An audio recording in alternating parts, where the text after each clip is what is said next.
Hello les amis, nouvelle semaine, nouveau podcast et encore une fois on va parler d'e-commerce bien sûr. Et cette semaine on va ouvrir un petit peu nos chakras, on va parler de marketing sensoriel avec l'intérêt de miser sur le sonic branding pour un site e-commerce. Le sonic branding qu'on appelle vulgairement la marque sonore. Dans ce contexte où le e-commerce est un petit peu malmené, comme le commerce en général, ce sonic branding, il peut jouer un rôle qui est plutôt intéressant pour améliorer l'expérience utilisateur, pour renforcer l'image de marque.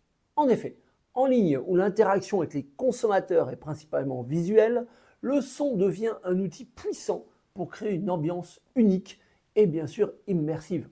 Un jingle distinctif, un son de confirmation de commande, des notifications sonores, tout ça, ça peut rendre l'expérience d'achat plus engageante et plus mémorable. Un son peut influencer positivement l'émotion et le comportement des acheteurs. Au moment où on nous parle d'UX, d'expérience utilisateur, finalement, le son peut peut-être également influencer notre comportement d'achat. Des études montrent que des environnements sonores bien conçus peuvent augmenter le temps passé sur un site, réduire le stress lié aux transactions en ligne et renforcer la reconnaissance de la marque. Ainsi, pour un site e-commerce, intégrer une stratégie de sonic branding permet non seulement de se différencier dans un marché qui devient de plus en plus concurrentiel, bien sûr, mais aussi d'améliorer la fidélité des clients en créant une expérience auditive qui devient cohérente et surtout plaisante tout au long du parcours utilisateur.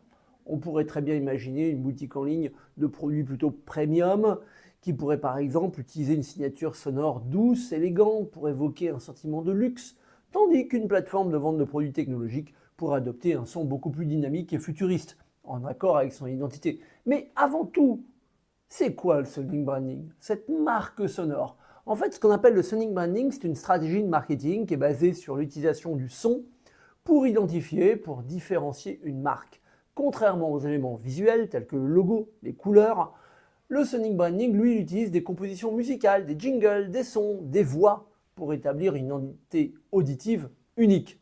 Il s'agit encore une fois de créer une connexion émotionnelle avec l'audience à travers le son afin d'ancrer la marque dans l'esprit des consommateurs, idéalement de manière mémorable, bien sûr.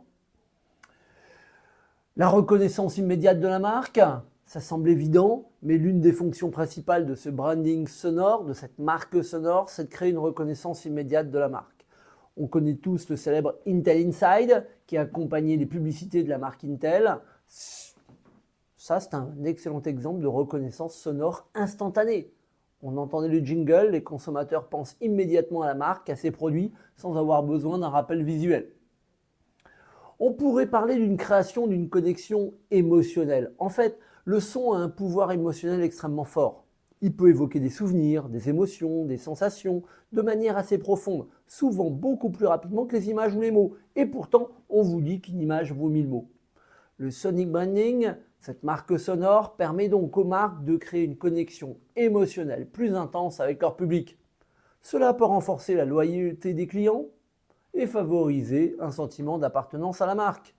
Les campagnes publicitaires de Coca-Cola qui utilisent souvent une combinaison de musique joyeuse ou entraînante pour évoquer les sentiments de bonheur et de convivialité. Ce type de branding sonore, il crée des liens émotionnels puissants avec l'audience et il augmente encore plus l'attachement à la marque. On pourrait parler du renforcement de l'identité de marque. Apple, bien sûr, qui a soigneusement conçu son identité sonore, qui s'aligne sur son image, qui le son d'ouverture de l'iPhone ou des MacBooks. Ça, c'est un exemple parfait de la façon dont une simple tonalité peut contribuer à renforcer l'identité de marque. On pourrait s'adapter aux nouvelles plateformes numériques, bien sûr. Alexa, Google, Google Assistant, Siri, les podcasts. Tiens, vous êtes en train d'en écouter un. Les services de streaming musical, les plateformes de contenu audio. Ce sonic branding il est devenu essentiel pour capter l'attention des consommateurs. Dans tous ces environnements, une signature sonore distincte ou une unité auditive cohérente permettrait aux marques d'exister, même sans logo ou même sans un texte visible. C'est une véritable opportunité qui arrive pour les marques de rester présentes dans l'esprit des consommateurs, surtout lorsqu'elles interagissent dans des contextes uniquement audio. Encore une fois, la montée en popularité des podcasts a de nombreuses marques à intégrer une identité sonore dans leurs annonces. De cette façon, même si l'audience ne voit pas de visuel associé à l'entreprise, même si elle est dans sa voiture en train d'écouter un podcast en même temps qu'elle roule, elle reconnaît immédiatement la marque grâce à l'élément sonore. On parle donc d'une amélioration de l'expérience utilisateur. On parle également d'un impact multisensoriel, une mémorisation encore accrue. Les publicités de McDonald's qui terminent souvent avec leur célèbre jingle « I'm loving it » plus précisément, qui est immédiatement reconnaissable et qui est gravé dans l'esprit des consommateurs, même longtemps après avoir vu ou entendu la publicité. Ce jingle qui, lorsqu'il est associé à des visuels familiers et à l'expérience sensorielle de consommer leurs produits, renforce encore une fois la mémorisation de la marque. Ce sonic branding y repose sur une signature sonore, c'est sans doute l'élément le plus identifiable du sonic branding. Mais pour qu'une signature sonore soit efficace, il faut qu'elle soit simple, mémorable et surtout qu'elle reflète l'essence de la marque. Cette composition peut inclure des mélodies accrocheuses, des sons spécifiques ou même des éléments vocaux comme un slogan qui peut être chanté. L'objectif, encore une fois, est de susciter une reconnaissance immédiate chez le consommateur, même en l'absence d'éléments visuels, je vous le répète. Le son de démarrage des produits Apple est un bon exemple célèbre de signature sonore.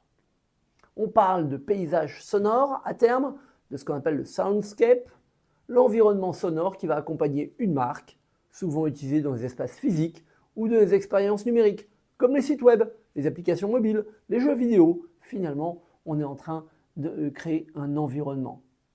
Ça va plus loin que ça, Starbucks est en train d'utiliser des playlists qui sont soigneusement sélectionnées dans ses magasins pour créer une ambiance relaxante, conviviale. Le but, c'est que vous y restiez plus longtemps. Tesla propose des sons futuristes dans ses véhicules, que l'on retrouve également sur son site web, pour renforcer l'image de l'entreprise un petit peu avant-gardiste. Les sons de démarrage ou de fermeture des portes dans le modèle Tesla y contribuent même à l'expérience utilisateur. On parle de voice identity, de voix de la marque. Finalement, il suffit de regarder Amazon Alexa ou Nike, qui utilisent souvent des narrateurs puissants dans ses publicités pour véhiculer un sentiment de motivation, de performance. Ces voix, souvent d'athlètes ou de personnalités célèbres, sont associées à l'esprit de compétition, l'esprit compétitif, résilient de la marque. On parle alors de musique de marque. Il suffit de voir des exemples comme Coca-Cola, comme Red Bull, encore une fois, qui n'hésitent pas à utiliser régulièrement des chansons festives. On approche de Noël, la célèbre chanson Holiday Are Coming, qui est devenue emblématique de la période de Noël pour Coca-Cola. Je vous l'ai dit, les effets sonores, on pourrait parler de Facebook Messenger, qui a des notifications sonores. On pourrait parler des jingles publicitaires, comme le jingle de Haribo, avec les célèbres paroles « Haribo, c'est beau la vie, pour les grands et les petits », qui est un bon exemple d'un jingle publicitaire qui est extrêmement mémorable. Cette mélodie, elle est restée associée à la marque depuis des décennies. Imaginez si demain, le site web représentait un petit peu ce sonic branding. Par contre, il va falloir que vous ayez une certaine cohérence avec l'identité visuelle, avec la personnalité de la marque. La cohérence doit être parfaite entre d'un côté, l'identité sonore, de l'autre côté, le logo, le site web et peut-être même le print. Coca-Cola, encore une fois, est un bon exemple de cohérence sonore. Leur branding sonore est souvent accompagné de sons pétillants, joyeux, évoquant l'expérience de consommation de la boisson. C'est en phase avec leur image de marque, joyeuse, rafraîchissante. En revanche, une entreprise comme IBM doit veiller à ce que son branding sonore soit sérieux, technologique, innovant. Deux salles, deux ambiances.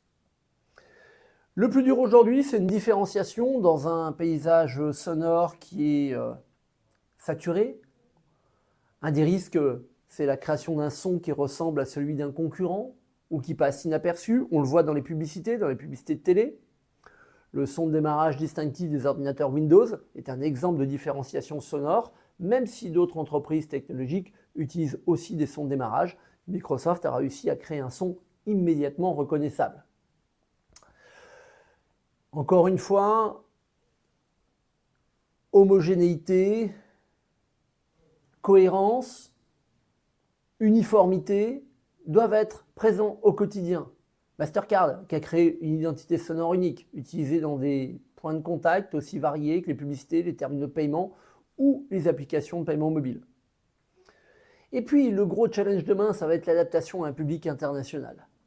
N'oubliez pas la diversité culturelle et internationale. Un son ou une mélodie qui fonctionne dans une région ou un pays donné peut ne pas avoir la même signification ou le même impact dans une autre culture.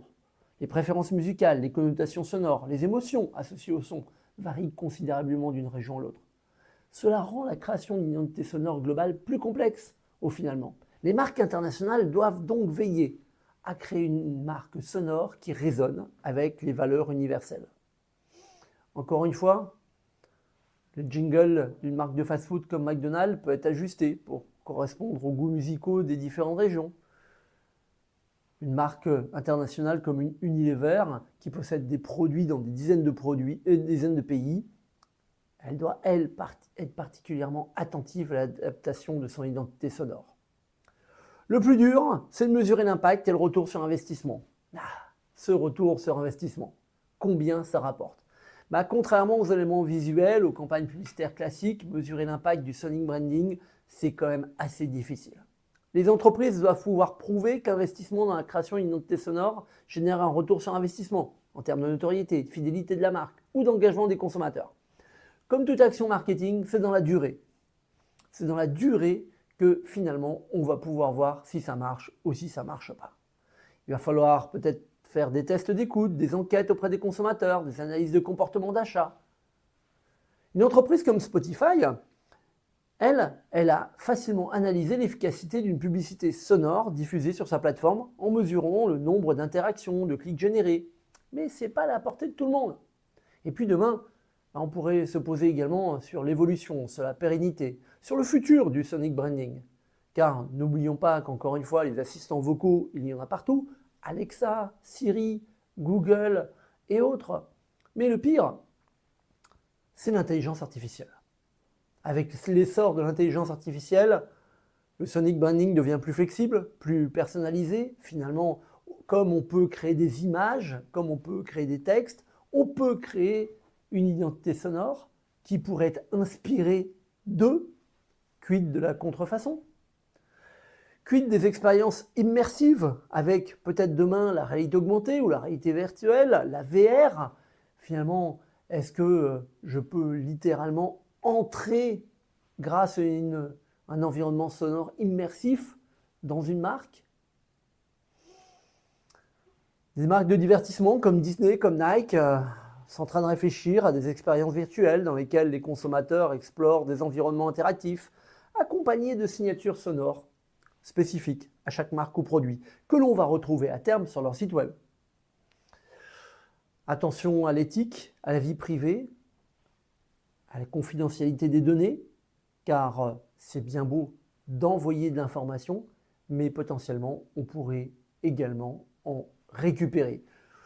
Pour terminer, le sonic branding, il est bien plus qu'une simple tendance. Il s'agit d'une stratégie de marque indispensable dans un paysage numérique et audio aujourd'hui.